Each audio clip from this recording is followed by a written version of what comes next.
Long rebound. Steph, no timeout with 6.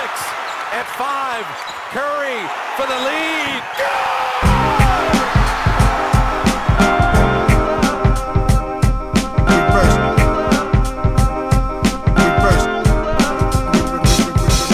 The game's a game. The game's a game. The game's a game. The game's a game. Always. Salut à toutes et à tous, on est ravis de vous retrouver pour un nouvel épisode du podcast de l'équipe Rivers Basket Session. Cette semaine, on a décidé de se focaliser sur une équipe, l'équipe peut-être la plus en forme du moment, avec sur une série de 7 victoires de suite, qui ont gagné 9 de leurs 10 matchs. Une équipe dont on a déjà parlé par le passé, sur laquelle on était quand même plutôt sceptiques globalement les uns et les autres, mais qui commence à nous demander, commence un petit peu à faire douter, on commence à se demander si elle peut pas aller plus loin que ce qu'on imaginait.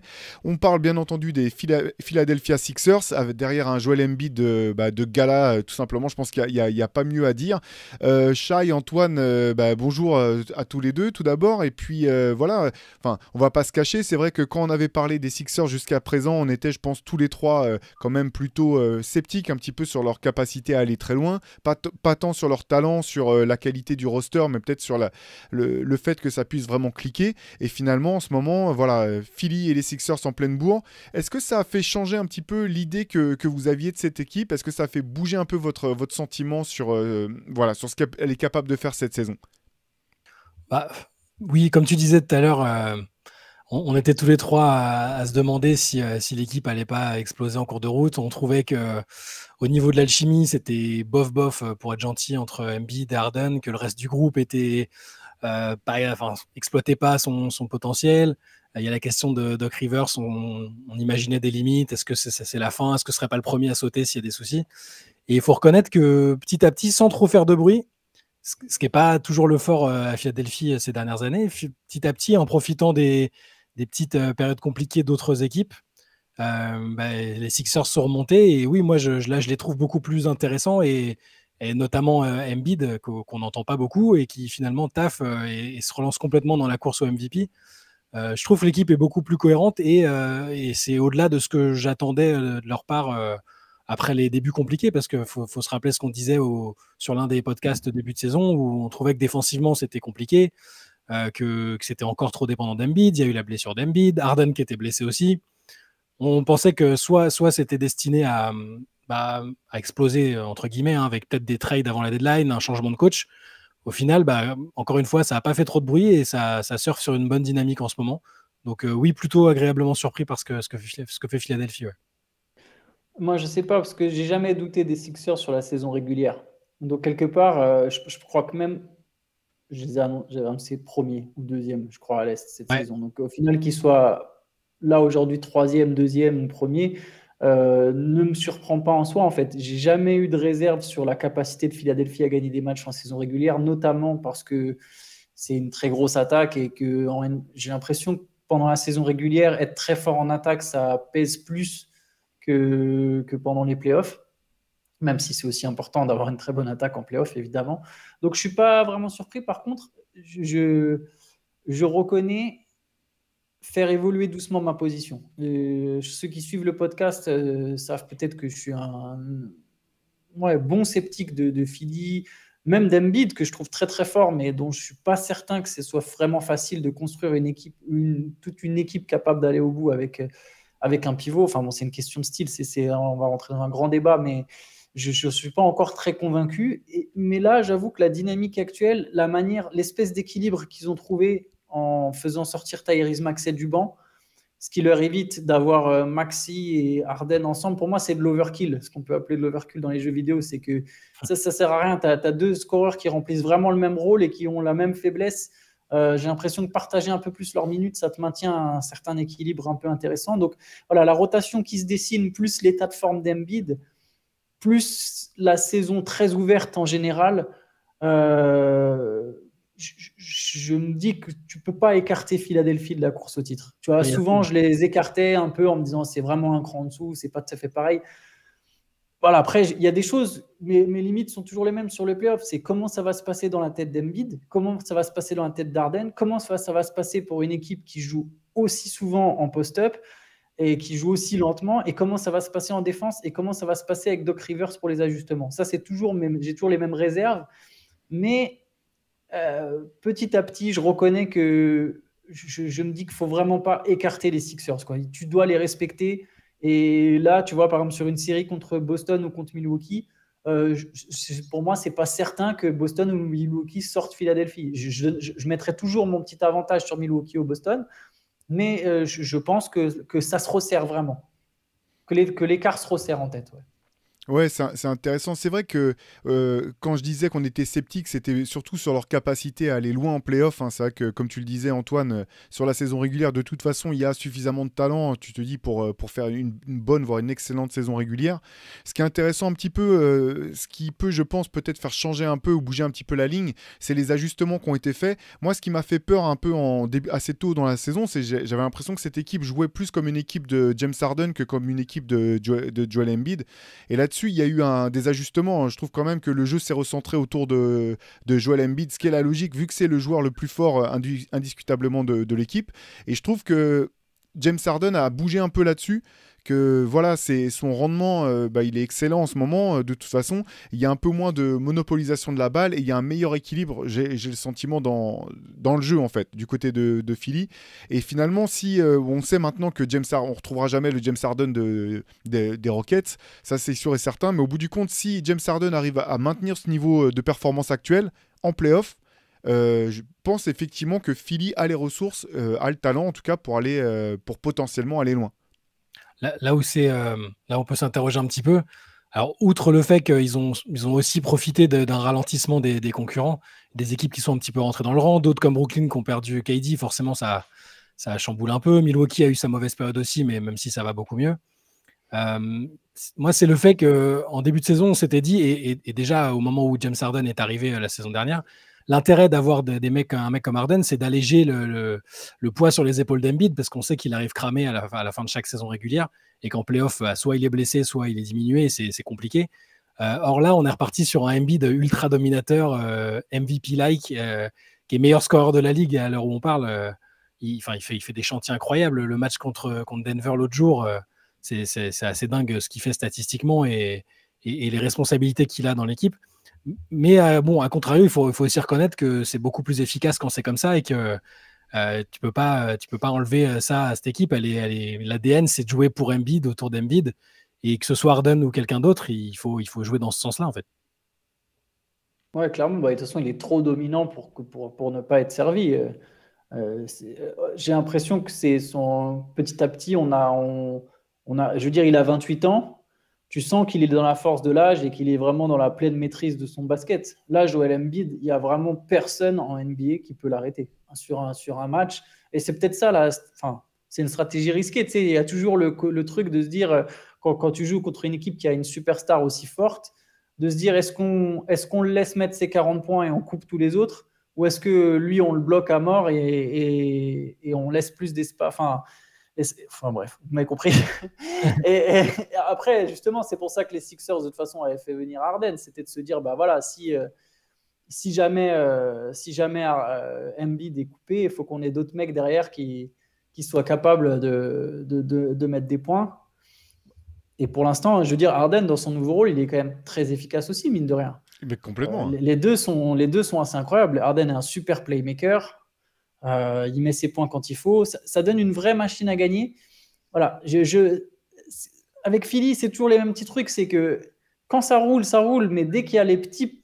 Et cela, c'est autant une question de leadership et de mentalité et de maturité que c'est même plus vraiment du basket. C'est plus des aspects personnalité. C'est cette équipe, depuis plusieurs années, depuis quand Embiid en est la star, même s'il n'y a pas eu que Embiid, elle a quand même eu des super effectifs, mais souvent... dans l'adversité, elle a déraillé. Et encore plus maintenant qu'il y a un coach comme Doc Rivers, il y a toujours cette question. Après, j'ai l'impression que Embiid, comme je disais, il arrive à maturité, il a 28 ans. Je veux dire, personne ne gagne du premier coup. Ça met du temps des fois pour gagner. Aujourd'hui, il a peut-être cette maturité pour pouvoir affronter ces moments-là. Mais jusqu'à présent, en play-off, il y a toujours eu ce petit truc où quand Philly se faisait un peu bousculer, ça disparaissait. On parle d'une équipe qui a été éliminée par les Hawks en demi-finale de conférence. Je repose juste le contexte. Ça, c'est ce qui reste à voir selon moi maintenant. Non, mais c'est une vraie question parce que effectivement, même si je sais pas, je trouve que malgré tout, Joel Embiid a rarement eu beaucoup de choses à se reprocher dans les parcours, des parcours avortés des Sixers en playoff. C'est une vraie question que tu poses parce qu'en fait, effectivement, là, ça fonctionne. Ce qui est intéressant de voir, je trouve, effectivement, c'est les adaptations que Doc Rivers a pu faire avec Maxey en sortie de banc, ce que ça apporte à Philly. C'est intéressant aussi de voir que finalement, bon, la défense reste toujours, je pense, la grande question de cette équipe des Sixers, mais ils ont montré, et on va pouvoir revenir peut-être sur le match contre les Nuggets, effectivement, que par séquence, ils sont capables défensivement de s'adapter et de montrer des choses. La grande difficulté, et c'est ce sur quoi tu mets le doigt, je pense, Antoine, c'est dans une série de playoffs, avec des ajustements qui vont dans un sens et dans l'autre, est-ce que Doc Rivers trouvera les ajustements? Est-ce que son équipe saura s'adapter à plusieurs reprises? Et est-ce qu'ils auront les ressources en fait, pour le faire? Attends, j'ai un petit point hater, 2 secondes. Sur Embiid en playoff, je sais que c'est ton gars, hein, mais j'ai ses stats sur les séries qui perdent. Vas-y, balance. 2019 contre Toronto, hein, où ils ont une superbe équipe. Il tire sur la série qui perd dans 7 matchs contre les Raptors. Il est à 17 points de moyenne, Joel Embiid. 17 points par match, Joel Embiid. 37% au tir, c'est un pivot. 17 points, 37% au tir, moins de 9 rebonds. Ça, c'est la série qui perd contre Toronto. L'année d'avant, la série qui perd contre Boston, il est à 23 points, 44% au tir, bien en dessous de ses moyennes. L'an dernier, quand ils perdent contre Miami, il est à 19 points, largement en dessous de ses moyennes, 42% au tir. Là, quand ils perdent contre Atlanta, il est certes à 30 points, mais 46% au tir, ce qui, encore une fois, sachant que Atlanta, c'est surtout Ben Simmons, on sait qu'il se foire. Je veux dire, Embiid, bien sûr qu'il a, il a toujours, enfin, il a fait des belles séries de playoffs, mais il n'a pas eu non plus ce côté Giannis où tu t'élèves ou LeBron James ou d'autres grandes. C'est une superstar, hein, attention, qu'on ne me prenne pas. C'est une superstar, Joel Embiid. C'est un des 7 meilleurs joueurs de la ligue, voire 6, voire 5. Voire 3 selon ton point de vue. Mais c'est un très bon joueur, tu vois. C'est un excellent joueur. Mais c'est pas le mec qui non plus a sur une série est arrivé et a dit non, mais là, de toute façon, en fait, c'est impossible qu'on perde parce que moi, je vais marcher sur tout le monde. C'est pas arrivé encore. Non, mais c'est pas arrivé. C'est intéressant que tu le notes parce qu'effectivement, il n'y a pas. Tu as raison sur les chiffres que tu sors. La nuance, en fait, mais elle est de taille, je pense, effectivement, c'est que de toute façon, systématiquement, les défenses se sont resserrées autour de lui parce que c'était lui la pièce maîtresse. Et c'est vrai qu'en tant qu'intérieur, tu sais que tu dépends aussi de la capacité des autres à te donner la balle dans les bons timings, etc. C'est pas pour enlever la véracité de ce que tu disais parce que tu peux me dire, ouais, mais Shaq le faisait, Olajuwon l'a fait. Chamberlain, c'était le lot de tous les pivots dominateurs, même si les défenses ont beaucoup changé depuis ces époques-là, même depuis le premier three-peat de Shaq. Mais c'est là où je veux dire que... Alors, peut-être que Mais il s'est pas caché. Voilà, c'est ce que je voulais dire, effectivement. Il s'est jamais caché. Et il y a autre chose aussi. Il faut bien rappeler qu'il est blessé quasiment à chaque fois en playoff. Hein. Ouais. C'est-à-dire qu'il est diminué, en tout cas. Il a toujours un pépin qui est embarrassant. Je dis pas que ça explique tout. Que ça explique les stats que tu as données qui sont intéressantes. Quand tu vois les stats qui sortent en adresse, en production pure, c'est quand même notable ce qui est la baisse en playoff. Mais je n'ai pas le souvenir quasiment d'une campagne de playoff que Joel Embiid commence ou finit sans un vrai souci où il doit serrer les dents ou être en day-to-day. Il y a toujours un truc. Et moi, j'avais toujours attribué ça au fait qu'il avait tellement de responsabilités et qu'il était à chaque fois dans une course au MVP, en plus, qui se finissait pas bien. Enfin, c'est un joueur qui a... Enfin, non, excuse-moi, je te laisse finir. Non, vas-y. C'est un joueur qui a jamais joué plus de 70 matchs par saison. Par exemple, il y a un gros... Alors, je suis désolé, je discrète un peu, mais je trouve ça intéressant. Sur le All-Star Game, il n'a pas été titulaire. Moi aussi, si on me dit, est-ce que Joel Embiid méritait d'être titulaire, je vais dire oui. Est-ce que je trouve ça bizarre qu'il ne soit pas dans le All-Star Game, je vais dire oui. Mais quelque part, t'enlèves... Il y sera quand même au All-Star Game. Oui, bien sûr, il y sera. Mais je vais vous dire un petit truc. J'ai voulu vérifier un petit truc qui moi-même m'a choqué. Kevin Durant, cette saison, il a joué plus de matchs que Joel Embiid. Joel Embiid, bien sûr, il a beaucoup de responsabilités, mais il manque en moyenne 15 à 20 matchs par saison. Dès qu'il doit enchaîner les matchs, je veux dire, on se moque souvent d'Anthony Davis, de Kawhi Leonard, de Paul George. Joel Embiid, il est plus ou moins... Alors, c'est normal, c'est un mec grand qui subit énormément de coups, mais les blessures, je pense que ça fera partie pendant longtemps enfin peut-être même pendant toute sa carrière, de son comment dire, Non, mais de son honnêtement, lot à affronter, quoi. on nous aurait dit quand il a fait ses saisons blanches au début qu'il n'arrivait pas à trouver un poids de forme, on n'était même pas sûr qu'il joue carrément en NBA. On nous aurait dit à l'époque qu'il va jouer 65 matchs par an. Déjà, on aurait dit ouais, c'est super. Ouais, et il va être deuxième du MVP, ça va être une superstar. Déjà, on aurait signé en bas de la feuille, je pense. Mais oui, c'est un fait. Dès qu'il doit enchaîner les matchs, c'est un souci. Et bon, là, on va voir si c'est le cas cette année. Mais normalement, si tu prends un mec comme Harden ou même la présence de gars comme Tobias Harris qui sont censés être capables de mettre une vingtaine de points par match sur des séries, normalement, c'est censé être là pour t'aider à gérer ça, en fait. Mais c'est là où on en revient à ce qu'il y a autour. C'est pareil, Harden, c'est toujours alors, je passe pour un gros hater. Hein. Je déteste pas. Alors, je déteste pas les Sixers. Et honnêtement, Embiid, je le déteste pas. On a un hater de Embiid dans la rédaction. Il y a des mecs qui le détestent plus que moi. Il y a 2 mecs qui le détestent plus que moi dans la rédaction. Même si c'est pas mon joueur favori.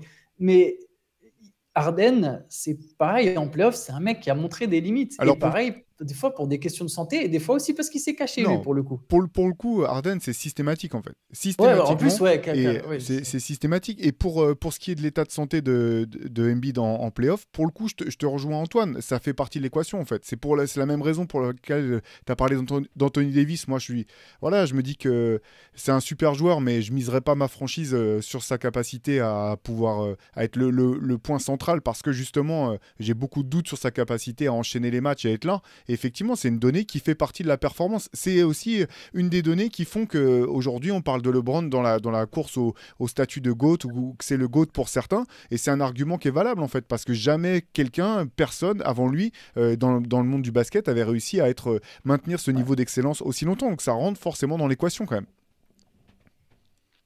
Et même un Tobias Harris, au final, c'est un super joueur, mais tu t'imagines si d'un moment, voilà, imagine Harden passe un peu à côté, Embiid est verrouillé, si d'un coup c'est Tobias Harris qui doit faire la différence pour toi, au premier tour, je veux bien croire que ça marche, mais à un moment, contre les Bucks ou contre les Celtics, est-ce que c'est vraiment ce joueur-là qui va, sachant que je pense qu'il y a peut-être un potentiel d'échange autour de Tobias Harris là en février.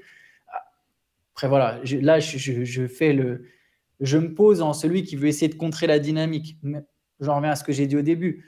Je pense quand même qu'aujourd'hui, les Sixers, ils sont peut-être à renforcer un peu le banc. Je pense que PJ Tucker leur fait beaucoup de bien pour la défense. Il faudrait encore un ailier pas forcément meilleur que Tobias Harris, parce que Tobias Harris est quand même un très bon joueur, mais je ne sais pas, soit un autre profil, un peu encore meilleur shooter ou meilleur défenseur, je ne sais pas. C'est compliqué à savoir exactement.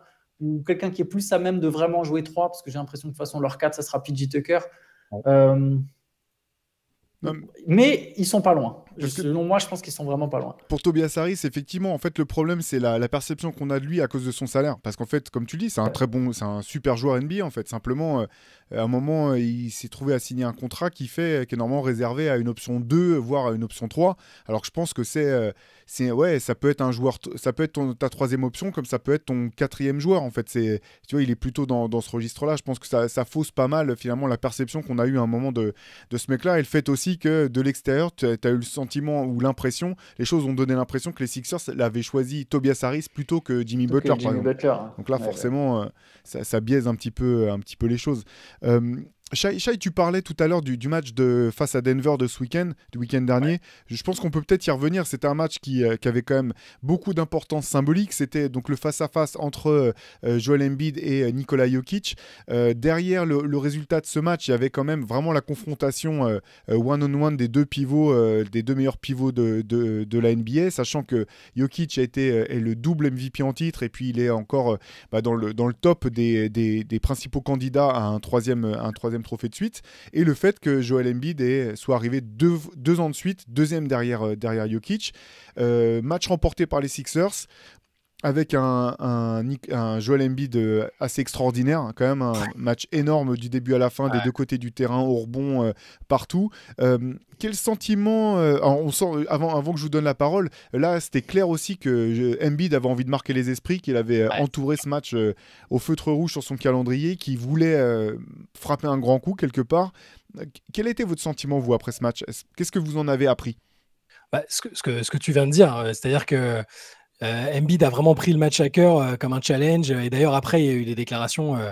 Il a parlé du All-Star Game, du fait qu'il se sentait snobé, du fait que le MVP, il avait arrêté d'en faire une obsession, mais qu'en fait, finalement, le fait qu'il y ait Jokic en face, c'était une occasion à pas louper.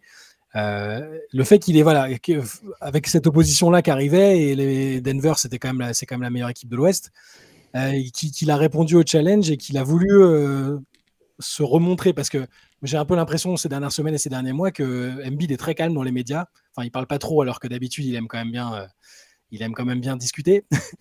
Et je pense que ça leur a aussi fait du bien. Et là, sur ce match spécifiquement, il a voulu faire une démonstration de force comme aimaient bien le faire les pivots à l'ancienne, quand ils ont un rival en face. Voilà. Après, l'importance, au final, je ne suis pas sûr que ce match-là aura une importance cruciale, parce que Jokic n'avait pas l'air de prendre ça personnellement, au contraire d'Embiid. Mais il faut reconnaître que quand tu mets 47 points, 18 rebonds, 5 passes, 3 interceptions, 2 contre, et Embiid avait vraiment donné l'impression d'aller chercher le duel et de montrer que c'était lui le boss, finalement. C'est pas anodin individuellement, et ça me rassure sur sa volonté d'essayer d'emmener l'équipe au bout, et ça accompagne cette belle dynamique qu'il y a maintenant. Mais je suis pas sûr qu'il faille en tirer énormément de conséquences, si ce n'est sur le fait que ça a relancé la course au MVP. Il faut pas se le cacher. Je pense que la petite réserve qu'on pouvait avoir sur Embiid, c'était soit le classement des Sixers, mais ça, ils ont comblé le gap, soit le nombre de matchs joués. Comme tu disais, Antoine, il a joué autant de matchs que Kevin Durant. Moins. Et là, moins, pardon. Ouais. Bon, là, ça va s'équilibrer forcément. Ouais, mais je taquine. Mais oui, non, là je pense qu'il est. Faut pas prendre ça faut pas faire de conclusion hâtive, si ce n'est que la course au MVP est, je pense, relancée. Parce que là, il y a les arguments, on peut opposer maintenant les deux candidatures de façon plus équilibrée, je trouve. Oui, en plus, moi je pense que tu as raison. Embiid, il a pris clairement le match à cœur en mode non, mais attendez, là, moi j'ai des choses à prouver, et ça reste, comme je disais tout à l'heure, un joueur inarrêtable, et je pense que Jokic défensivement ne peut pas l'arrêter. Je tiens quand même à souligner, je continue à faire le mec qui titille, mais PJ Tucker a beaucoup défendu sur Jokic en deuxième mi-temps. On va en parler, je pense. Je pense que c'est important quand même, parce que à travers ce duel, il faut comprendre aussi que c'est pas non plus comme si, parce que Jokic a fait un moins bon match selon ses standards, parce que clairement aussi il est tombé sur un. Et Jokic, on a déjà vu, alors il a déjà mis des cartons sur la tête de Draymond Green, mais j'ai l'impression que c'est quand même un attaquant qui souffre plus contre des mecs plus petits, mais dans le type Tucker Green, que quand il se coltine un Gobert ou un Embiid, par exemple. Il a déjà fait plusieurs cartons sur la tête de Gobert, qui est quand même un excellent défenseur intérieur. J'ai l'impression qu'il a moins de mal à attaquer sur des mecs de son gabarit que contre des gars plus petits, avec un centre de gravité plus petit, qui, je pense, peuvent plus facilement gêner son playmaking, notamment, plus que son scoring. Je pense que ça l'empêche d'avoir le même rayonnement sur le jeu. C'est-à-dire qu'il pourrait mettre ses points, mais voilà, un Gobert ne va pas pouvoir empêcher Jokic de lâcher 15 passes. Je pense qu'un Green ou un Tucker peut vraiment, en étant plus bas, gêner beaucoup plus toutes ces passes. D'autant que... Et après, si je peux me parler, parce qu'en fait, l'argument, c'est pour aller rajouter un petit peu à ce que tu dis. L'avantage, en fait, c'est pas simplement que Tucker a pu gêner Jokic, c'est que derrière, Joel Embiid a pu jouer dans les aides et perturber tout le reste du jeu, en fait. C'est vraiment cette double combinaison, je pense, qui a été hyper efficace pour les Sixers. C'est effectivement un joueur de plus petite taille, mais hyper mobile, hyper dur, Tucker sur Jokic, et derrière avoir Joel Embiid pour gêner tout le reste de l'équipe quasiment dans les aides défensives. Sachant que c'est là où Embiid est vraiment très fort défensivement. Si Embiid est considéré des fois comme un candidat au meilleur défenseur de l'année, en fait, Embiid, c'est pas que c'est un excellent défenseur sur l'homme, c'est que c'est un excellent deuxième rideau. En fait, c'est avec sa taille, ses longs bras, ses qualités, sa mobilité. Quand il a ce rôle-là, c'est évidemment excellent. Et derrière, en plus, en attaque, il peut dérouler. Voilà, comme j'ai dit, il n'y a personne qui l'arrête. Je pense que ce match, il a vraiment pris à cœur. Et juste pour le MVP, je suis d'accord, ça relance la course. Parce que mine de rien, j'ai l'impression quand même que les votants font souvent attention au duel entre MVP, entre candidats, on va dire, voir un peu qu'est-ce que ça a donné quand machin a joué machin. Alors c'est des facteurs à la marge, hein, c'est peut-être pas déterminant à ce point, mais ça fait toujours un truc de plus en faveur du dossier Embiid, quoi. Mais en plus, tu as raison, parce que je pense vraiment qu'il y a des votants qui sont, et pas que des votants, même des observateurs qui sont un peu lassés du côté Jokic, une troisième couronne de MVP. Là, ces derniers temps, il y avait tellement peu de raisons de pas de lui retirer cette prétention-là que là, maintenant que tu as un Embiid qui arrive, qui remporte un duel contre lui, tu as tous les gens qui avaient voté pour Embiid ces 2 dernières années et qui pensent qu'il aurait dû gagner. Je pense que là, ils vont pas se priver de rappeler à la fin, au moment de leur argumentaire, qu'il a dominé Jokic, en tout cas sur ce match-là, et que lui aussi est complètement indispensable, que lui aussi est très bien classé à l'Est, qui sera peut-être meilleur scoreur de la ligue, que ses stats individuelles sont folles aussi. Voilà, c'est en ça que ça s'est équilibré. Moi, je sais pas si aujourd'hui je voterai Embiid. Je pense pas. Pour moi, Jokic est encore devant. Je m'en tiens pas spécialement à ce match-up-là. C'est pas comme si Jokic s'était liquéfié et avait fait un match désastreux en attaque ou en défense. Il a été un petit peu moins fort, peut-être un peu moins marquant. L'autre a tellement fait un truc de dingue que forcément on a l'impression qu'il a été surdominé, mais l'importance de Tucker, elle est claire là-dessus. Il a fait énormément de bien Embiid, qui a pu se concentrer aussi de l'autre côté, dans un style de défense qui lui convient mieux. Mais en tout cas, ça donne un peu plus de suspense, pour cette course-là.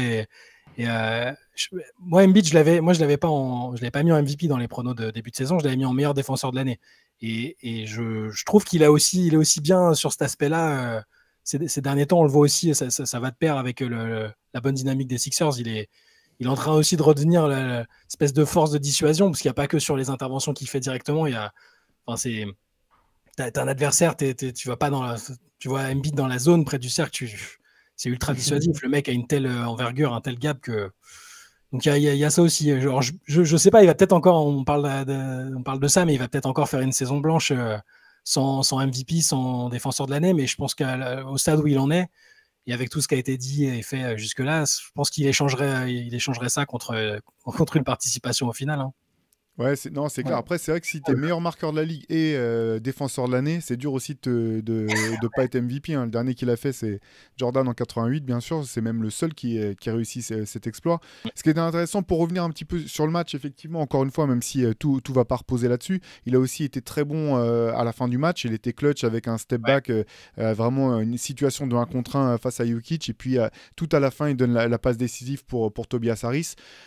Moi, en fait, j'ai l'impression que dans ce match-là des Sixers, il y a un petit peu tous les Sixers, parce qu'en fait, il y a tout dans ce match-là, en fait, et symbole de Philadelphie. C'est-à-dire qu'ils ont quand même encaissé plus de 70 points en première mi-temps. Ils étaient à -15. Ils ont dû changer, et effectivement, t'as bien fait le souligner, Antoine, c'est ce changement en défense, le fait de mettre Tucker sur Jokic et de se servir d'Embiid dans les aides qui a vraiment été le facteur clé qui a permis de retourner la situation. Et c'est là que je me pose des questions, en fait, concernant les Sixers sur le long terme, parce que je suis pas sûr, malgré tout, que ce changement un peu magique qu'il y a eu en deuxième mi-temps et qui a permis aux Sixers de remporter le match, qui a été serré quand même jusqu'au bout, dans des confrontations en 7 manches en play-off face à des coachs comme, je sais pas, ça peut aller effectivement de Spoelstra, Nick Nurse, en passant par Budenholzer ou tout un tas d'autres entraîneurs. J'arrive toujours pas à avoir suffisamment confiance. Tu fais pas confiance à Glenn. Je vais revenir sur Glenn Rivers, absolument, parce que comme le disait Antoine, personne ne sait de quoi il est docteur, alors faut quand même lui redonner son vrai patronyme. C'est bon, peut-être qu'il me fera mentir, mais je me dis que voilà, il faut quand même que Glenn Rivers puisse outcoacher son adversaire. Il faut que dans le même temps, no disrespect, comme on dit à chaque fois qu'on veut dire quelque chose d'extrêmement irrespectueux. Il faut dans le même temps que James Harden, pour peut-être la première fois de sa carrière, soit au même niveau en play-off, du moins. Enfin, je fais bien sûr, il a été fort en play-off, puisque c'est pas comme si les Rockets s'étaient fait sortir au premier tour année après année. Mais à chaque fois qu'il a buté face à une grosse équipe, ses rendements à lui n'étaient pas les mêmes que les siens en saison régulière. Donc il faut que James Harden soit au niveau au moins qui est le sien aujourd'hui en play-off. Et il faut d'ailleurs même un peu au-dessus. Si c'est un peu au-dessus, c'est mieux. Mais déjà, il faudrait que ça soit au moins la même chose. Parce que pour l'instant, ça n'a même jamais été le cas. Quoi. En tant que facilitateur et playmaker comme ça, comme il avait été un temps à Brooklyn, comme il avait fait une saison à Houston aussi, et c'est le meilleur rôle, c'est le rôle qu'il doit avoir, je pense. Hein, mais effectivement, il faut qu'il tienne cette cadence en termes de passes sans trop croquer s'il sent qu'il y a des ouvertures. C'est un équilibre fragile avec Harden, et en playoff, il y a comme un manque de... On a l'impression que c'est un manque de combativité et et de justesse dans les choix aussi qu'on voit pas là, parce qu'en ce moment, tout ce qu'il fait est pertinent, même quand il score pas beaucoup, tout ce qu'il fait est pertinent. Il faut réussir à ce qui est le shift au bon moment, et je pense que s'il n'y a pas un Harden à un niveau au moins comme celui qui est là, ce sera encore compliqué. On revient tous les ans, c'est le même souci. Parce qu'il y a des saisons où même il a des séries où il a abandonné. Hein. Il a clairement abandonné, ne serait-ce qu'aux Sixers l'an dernier. Donc ça, c'est quand même, ça reste problématique.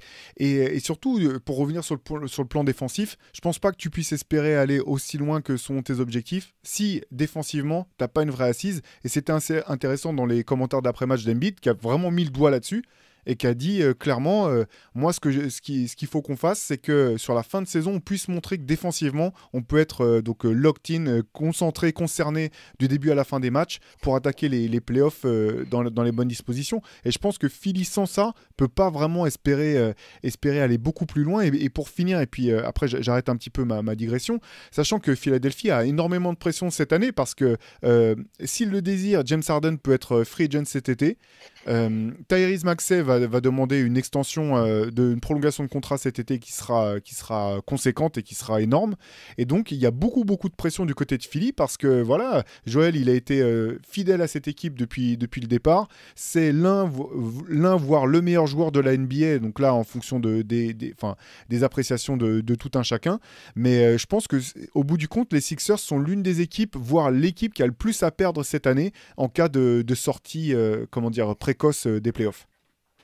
Clairement, je suis d'accord sur ce point de vue. En plus, Embiid, on ne sait pas trop ce que ça va donner plus tard, au passer une fois du mauvais côté de la trentaine. Il y a encore un peu de temps, hein.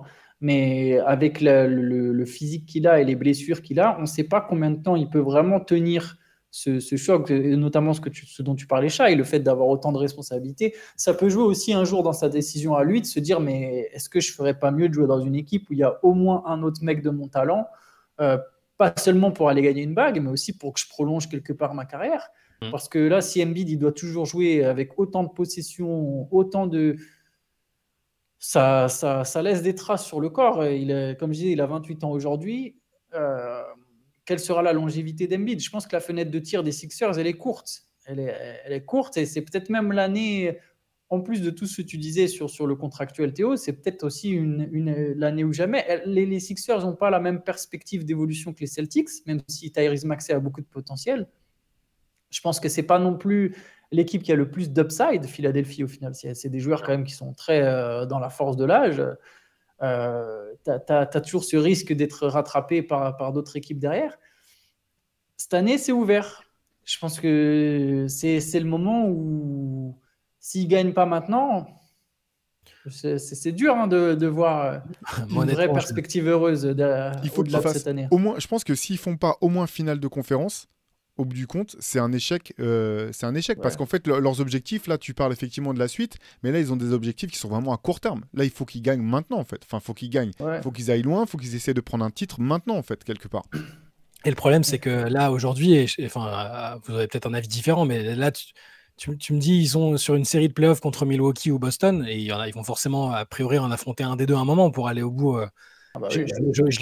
Même là, maintenant, même avec cette belle dynamique, j'ai du mal à les voir gagner une série contre ces deux équipes-là. Donc, moi je vais être c'est très pessimiste, mais c'est un peu, comment dire, je reviens un peu trop dans le passé peut-être, mais pour moi, là où ils ont vraiment raté le coche, peut-être qu'ils vont se rattraper cette année, il n'y a pas de souci, mais on en revient au moment où ils avaient Jimmy Butler, Ben Simmons et Joel Embiid en même temps. C'est quand même fou. Vous vous rendez compte, c'est fou de se dire qu'ils avaient ces joueurs-là, que le supporting cast autour, il était quand même plutôt pas mal. On va pas remuer le couteau dans la plaie, mais je trouve fou. Pour moi, la fenêtre de tir, elle était vraiment là. Ils auraient pu gagner là. Après, c'est vrai qu'ils sont pas passés, peut-être pas passés si loin que ça. Mais après, bon, il y a tout un tas de franchises comme ça et d'équipes très talentueuses qui sont pas allées au bout. Ça s'est pas joué à grand chose, forcément, quoi. Non, c'est ça. Pour cette année, même là, avec la belle dynamique, avec le niveau d'Embiid, j'ai quand même peur que sur une série, pour toutes les raisons qu'on a énoncées, pour les difficultés de Doc Rivers sur les séries vraiment compliquées en play-off, Harden et son niveau en play-off, Embiid et le volume, les soucis physiques que font peser sur lui les efforts qu'il fait en saison régulière, y a tout un tas de trucs. Et pourtant, il y a des joueurs que je trouve vraiment bien dans l'équipe. PJ Tucker, c'était un peu compliqué, je trouve, au début de la saison. Il avait l'air, je me suis demandé s'il n'était pas en pré-retraite. Attends, il y a des stats, on a l'impression que le mec, il faisait du cardio, quoi. T'es genre 37 minutes, 0 points, 0 rebond, 0 passe. Voilà, alors que c'était un tueur dans le corner. C'est pas pour dire qu'il apportait pas, hein, mais... Ah ouais, non, mais alors que juste une saison ou deux avant, c'était un tueur dans le corner et il avait ce double impact-là. Même un mec comme D'Anthony Melton, pardon, pas DeAndre, D'Antoni, je le trouve très très bien. Ouais, c'est une bonne pioche. Je suis content de revoir un petit peu Matisse Thybulle sur 10-12 minutes, alors qu'il a fait des matchs où on ne le voyait pas du tout. C'est un défenseur exclusif, il n'y a pas de souci, mais je trouve que c'est une arme. Dans une série de playoffs, tu peux mettre un mec comme ça. C'est un super stopper. Il y a plein de joueurs comme ça autour. J'ai l'impression qu'il y a les ingrédients, mais il y a toujours un truc qui me dissuade de les donner gagnants contre les Celtics ou les Bucks, puisqu'on on parle que de ces deux-là qui sont les favoris de la conf. Je parle même pas de Brooklyn où si tous les voyants sont au vert et KD en forme, c'est très possible que je choisisse Brooklyn dans une série contre les Sixers aussi. Après, je pense que pour moi, justement, Tucker, c'est bien que tu le mentionnes. Je pense que c'est celui qui, moi, peut-être limite le plus, me laisse penser qu'ils ont la place, tu vois, pour battre ces équipes-là. Sachant que, encore une fois, vous savez très bien que je répète toujours que les Bucks et les Celtics sont pour moi les deux vrais candidats au titre. Sauf qu'au moins, avec Tucker, plus que Thybulle, par exemple, ils ont vraiment un mec qui va pouvoir défendre sur Giannis ou sur Tatum. Et juste le fait d'avoir ce stopper, même si Matisse Thybulle aussi est gros défenseur. D'ailleurs, je pense que s'il joue, c'est aussi le signe que les Sixers, ils ont besoin de défenseurs, tu vois. Ouais.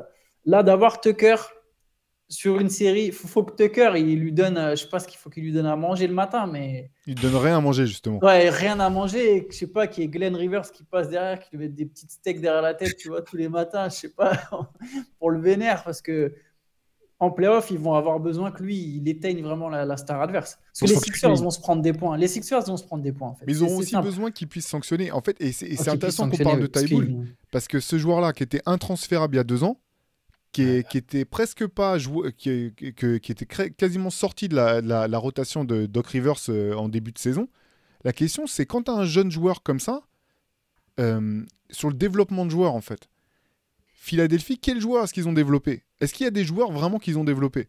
Parce que franchement, un mec comme Joel Embiid, tu le mets dans n'importe quelle équipe, il va se développer en fait. C'est un talent comme ça, c'est pas toi, ton staff qui fait qu'il atteint ce niveau-là.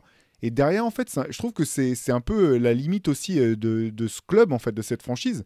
C'est que finalement, il n'y a pas eu de développement. Même Markelle Fultz, la question, bon, c'était vraiment un dossier épineux, en fait. On saura, sans doute, ça reste un des plus grands mystères de toute l'histoire de la NBA. Force est de reconnaître qu'il n'a pas pu se développer pour X raisons quand il était à Philly. Et quand je regarde des joueurs qui sont passés par cette équipe, alors c'est vrai, Tyrese Maxey, non, quand même.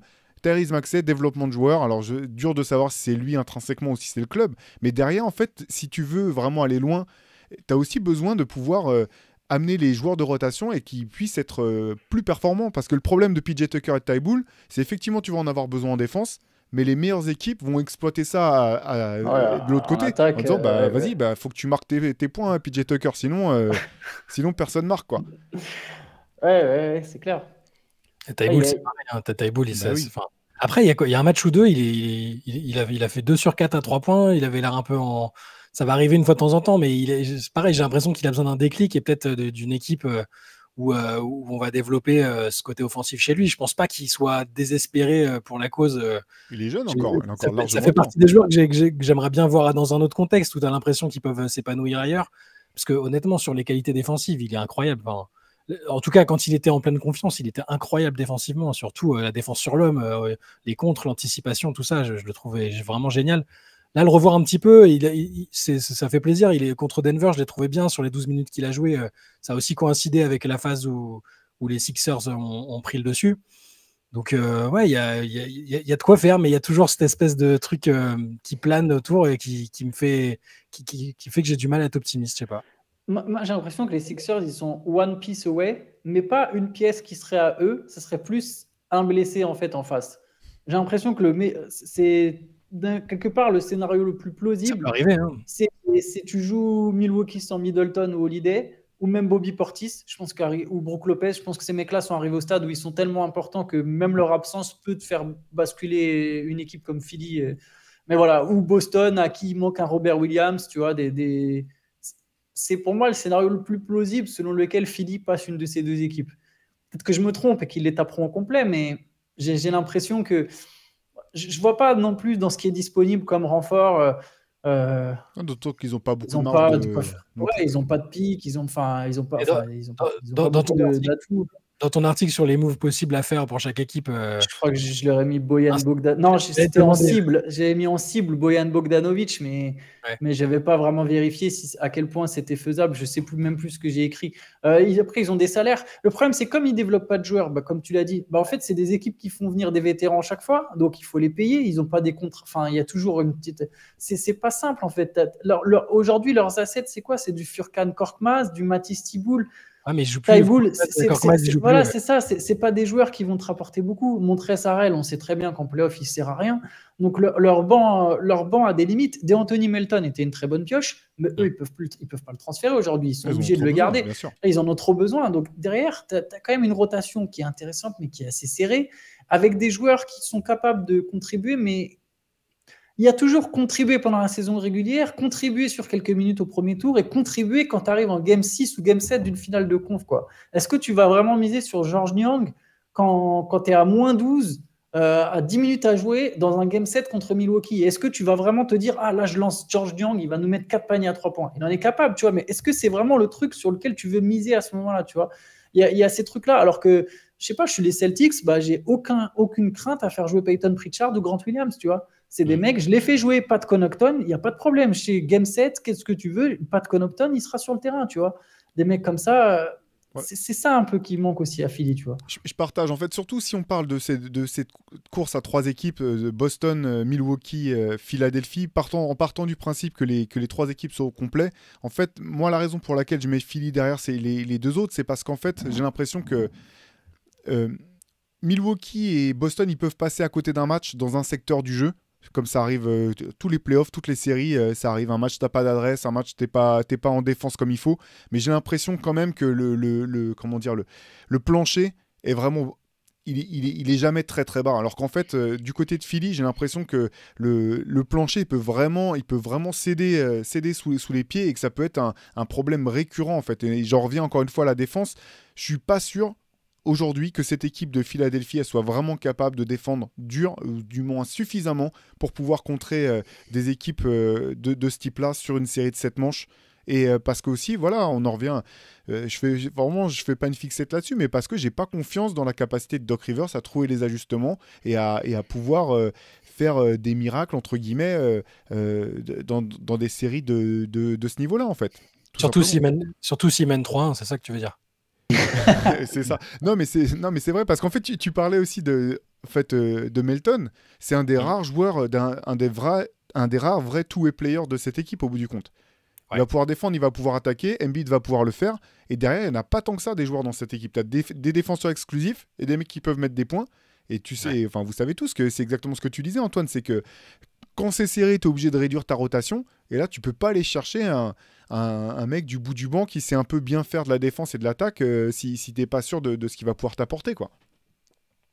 Ouais, je pense que c'est une des plus gros, enfin c'est peut-être parmi les plus grosses limites de Philly, quoi. Après, bon, c'est vrai que là, du coup, on a l'impression de leur taper un peu dessus, alors qu'on vient de dire, ils viennent de gagner 7 matchs de suite, soit 9 victoires sur 10.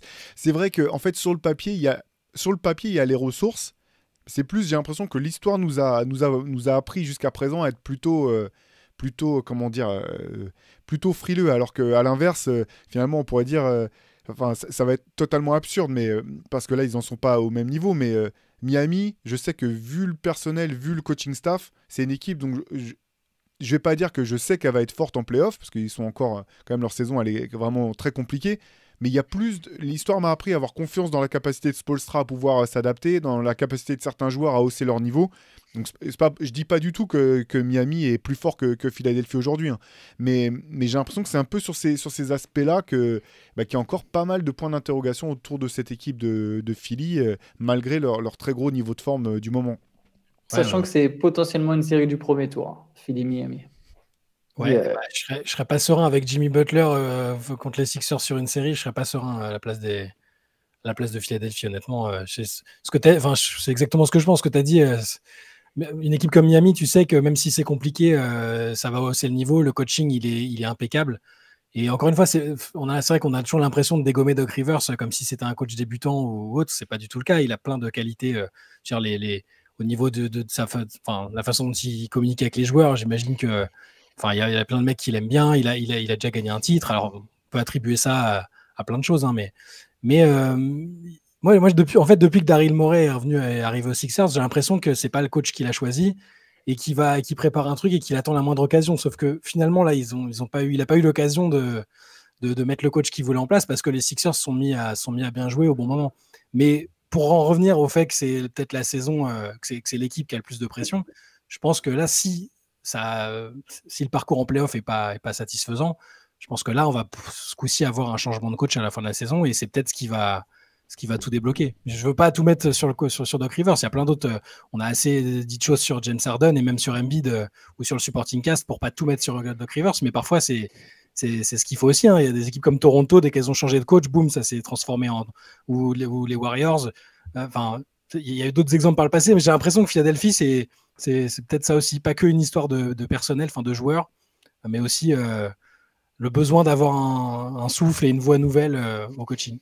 D'autant que l'été va être très compliqué, ou du moins va être à haut risque du côté des Sixers, parce que justement, James Harden, cet été, s'il le souhaite, comme on en parlait tout à l'heure, il peut choisir de devenir free agent pour partir ou pour re-signer avec Philly. Mais la question, c'est que... Et là, il a fait un petit peu une ristourne la dernière fois, mais s'il demande... Alors, je sais pas quel type d'équipe, quel type de contrat d'autres équipes seraient prêts à lui proposer, mais je pense qu'il va demander beaucoup, beaucoup d'argent dans tous les cas. Et là, tu as une vraie question à te poser du côté de Philly, parce que est-ce que tu penses qu'ils vont encore vraiment le fait de te saigner pour les années à venir, ou est-ce que tu le laisses partir sans contrepartie, ou tu prends ce risque-là? Il peut aussi, bien sûr, signer une extension, en renégocier avec Philly un contrat sur plus d'années, etc. Il y a pas mal d'options, mais il va y avoir des questions difficiles à régler cet été. Le truc, c'est que la proximité entre Harden et Morey fait que tu sais déjà que quelque part, ce qu'il veut, il l'obtiendra. En tout cas, tu peux tabler là-dessus. Et en plus,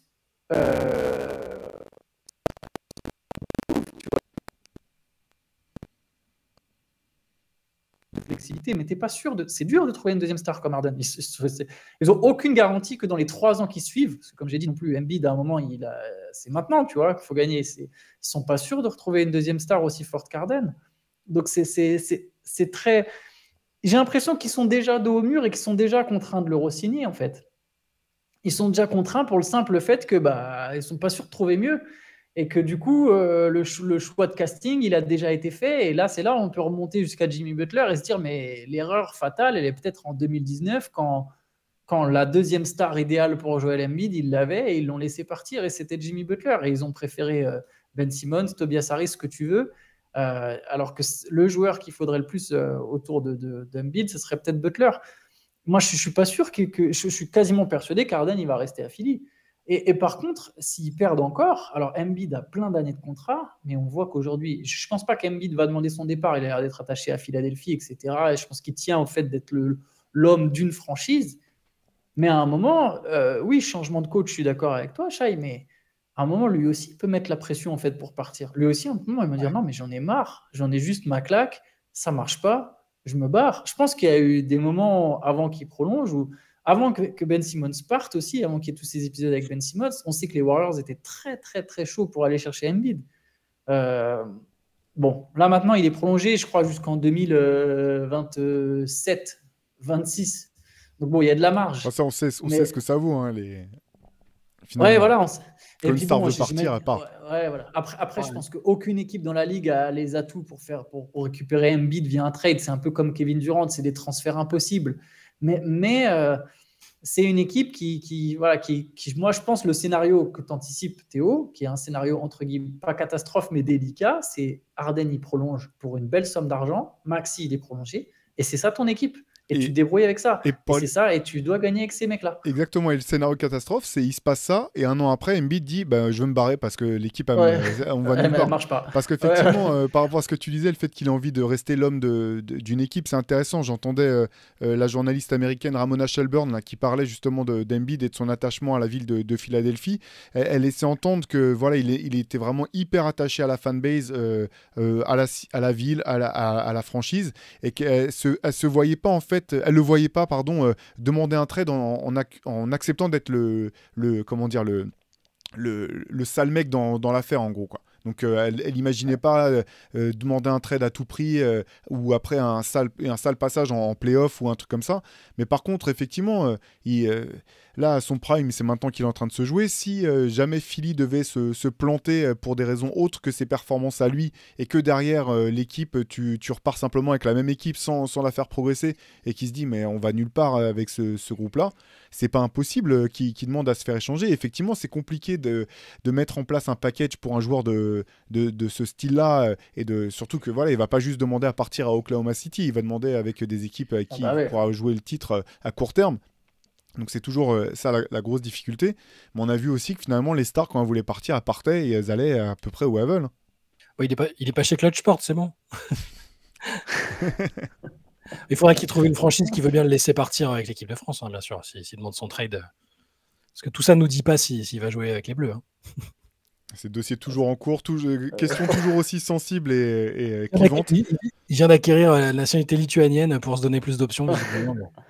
Après, c'était marrant parce que les trucs sur la nationalité américaine, c'était pas tant pour jouer avec Team USA que pour pouvoir avoir le fait de pouvoir plus avoir besoin de sa carte verte pour pouvoir aller et venir des États-Unis, pouvoir planifier sa vie après le basket comme il l'entend, quoi.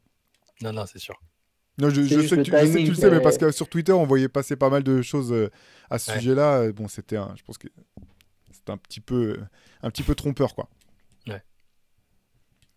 Donc grosse équipe de Philly, plein de questions en suspens. Question quand même, alors on va pas bien sûr faire le jeu des pronostics. On sait qu'en playoff, de toute façon, les choses les plus importantes, c'est contre qui tu tombes. Donc les questions de match-up, et effectivement, il y en a qui sont quand même plutôt avantageux, qui sont à l'avantage de Philly, je pense, même parmi les grosses équipes. Il y a aussi la question de savoir dans quel état de forme tu te trouves, tes joueurs majeurs, est-ce qu'ils sont aptes simplement à jouer à ce moment-là. L'autre équipe qui a un peu la pression là-dessus aussi, c'est finalement Milwaukee, peut-être, parce que Chris Middleton aussi sera free agent ou peut être free agent cet été. Je pense quand même que la pression est tout autre que du côté de Philly. Il faudra voir aussi s'il y a quelqu'un qui est prêt, combien les Bucks seront prêts à donner à Chris Middleton pour rester, et combien d'autres équipes pourraient être prêtes à aligner. Mais effectivement, la grosse question pour cette équipe des Sixers, c'est ce problème entre vouloir gagner maintenant et en même temps un futur qui est pas avoir finalement les garanties à l'heure actuelle de pouvoir vraiment aller au bout, et un futur qui peut vite devenir compliqué si ça se passe pas comme il le faut. Ils rappelleront ça Minky et ils referont un process, c'est pas grave si tout part en cacahuète. Allez, c'est reparti pour un tour où tu dégages tout. Ce serait terrible pour Philly. Non, mais globalement, c'est vrai que là, dans la discussion, j'ai l'impression qu'on est tous sceptiques. Et de toute façon, il n'y a pas que nous. Hein. J'ai l'impression que les gens qui regardent, en dehors des fans des Sixers, ils ont toujours cette espèce de méfiance, l'impression que ça ne va pas le faire. Moi, sur la note d'optimisme, si là, au premier tour des playoffs, on me dit Joel Embiid est à 100%, Harden est toujours sur le même mode playmaker qui est là pour faciliter le jeu, qu'autour, ils ont trouvé leur dynamique, j'exclus pas qu'ils aillent en finale et qu'ils battent les deux autres gros prétendants. Hein, mais il y a quand même beaucoup de si avant que je les considère comme des vrais contenders plus sérieux que les autres. Et s'il y a le moindre truc, si je sais qu'Embiid il arrive avec une fracture au pouce, que Harden est sur si je le sens que dès les pré-matchs de playoff ou sur la fin de la saison régulière, il est sur son mode un peu nonchalant ou un peu perdu, je peux pas. C'est compliqué d'être confiant quand même. Moi, c'est très bizarre. J'ai une espèce de pronostic un peu contradictoire. C'est-à-dire que je serais capable dans un monde de les voir arriver en finale. Donc, ça voudrait dire battre Milwaukee ou Boston, voire les deux. Ce qui semble pour moi être les deux meilleures équipes de la ligue. Mais paradoxalement, s'ils venaient arriver en finale, j'arrive quand même pas à les imaginer champions en fait. Alors ça dépendrait vachement de qui est à l'Ouest, hein, mais je sais pas, j'ai un espèce de truc où j'ai du mal à imaginer jusqu'au bout, tu vois. Il y a des équipes, j'arrive à me dire, ouais, tu sais, si tout roule, ça, tu vois, par exemple, les Clippers, je pense pas qu'ils seront champions, mais je pense qu'il existe un scénario dans lequel ils sont champions, tu vois. Les Sixers, j'ai plus de mal. Ils n'ont pas la tête de vainqueur, quoi. Ouais, voilà, c'est ça. Alors, comme je disais au tout début du pod, un peu moins quand même, parce qu'ils sont quand même sur une vraie dynamique et j'ai l'impression qu'Embiid est vraiment plus fort qu'il ne l'a jamais été. Mais je sais pas, il y a un truc qui coince un peu pour tout ce qu'on a cité depuis le début du podcast. Non, mais c'est pas forcément absurde non plus, hein, parce que effectivement, c'est une des équipes, en tout cas parmi les trois gros à l'Est, parmi les trois grosses à l'Est, qui a le moins de garanties en fait. J'ai l'impression qu'il présente le moins de garanties ou qui a le moins montré par le passé qu'elle était capable de passer des caps aussi importants. Finalement, les Bucks l'ont fait en allant chercher le titre après même avoir été mené en finale NBA. Boston a montré l'an dernier que c'était une équipe qui avait des ressources et qui pouvait affronter l'adversité, même si ça s'embrouille dans les. On a l'impression que ça s'embrouille dans les vestiaires. Finalement, ils ont réussi à se fédérer et puis à se hisser à un niveau assez impressionnant, malgré aussi tout le bruit qu'il y avait autour, hein, parce que voilà, il n'y a pas si longtemps, beaucoup se demandaient si Jason Tatum et Jaylen Brown pouvaient coexister, s'il fallait les séparer. Ils ont quand même changé de coach dans des circonstances compliquées au bout du compte. Bon, c'est des équipes qui ont montré, je trouve qu'elles avaient plus de...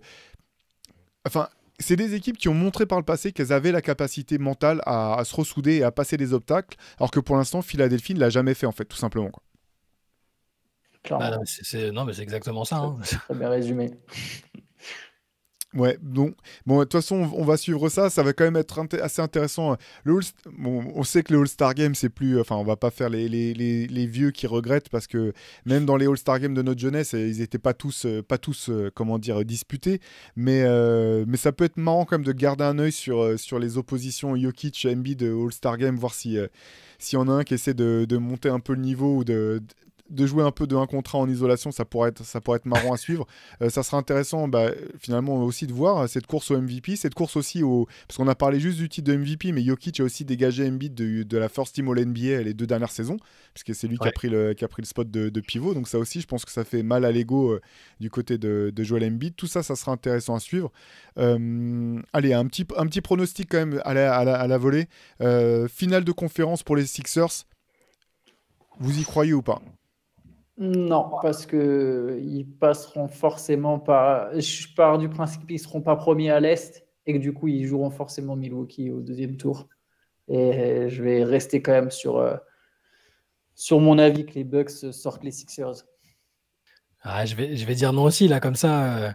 L'historique, moi c'est plus la présence d'Harden plus à chaque fois le problème d'Embiid en playoff physiquement. Si je dois vraiment choisir, je dirais que non. Enfin, si tu dois donner une des 2 options, pour moi, non, ils ont plus de chances de ne pas y aller que l'inverse. Je vais faire 3 sur 3 avec vous. C'est vrai que la grosse question du côté des Bucks, c'est plus la santé, je pense, que le niveau de basket. Effectivement, une série sans Jrue Holiday, sans Chris Middleton ou bien sûr sans Giannis changerait pas mal les choses. Mais moi non plus, c'est vrai que j'arrive pas à voir cette équipe de Philly passer les 2 gros. Donc voilà, je vous propose de refermer ce chapitre Sixers aujourd'hui. À eux de nous donner tort, de nous prouver que voilà qu'on. Là, ils vont aller en finale avec ce qu'on a dit.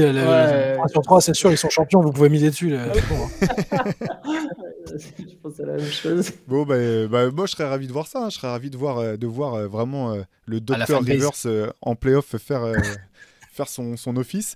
En attendant, nous, de toute façon, on vous retrouve la semaine prochaine. N'oubliez pas, mardi oblige, la Let's Session sur Twitch avec Shai et Antoine. Yes. Moins de problèmes techniques, puisque c'est devenu la marque de fabrique de Twitch pour l'instant, de nos lives et parfois de nos podcasts. Mais nous, on continue d'avancer là-dessus. Bonne semaine. Remplissez-vous les yeux et la tête de basket. Et puis, on reparle de tout ça dès la semaine prochaine. Ciao à tous. Ciao.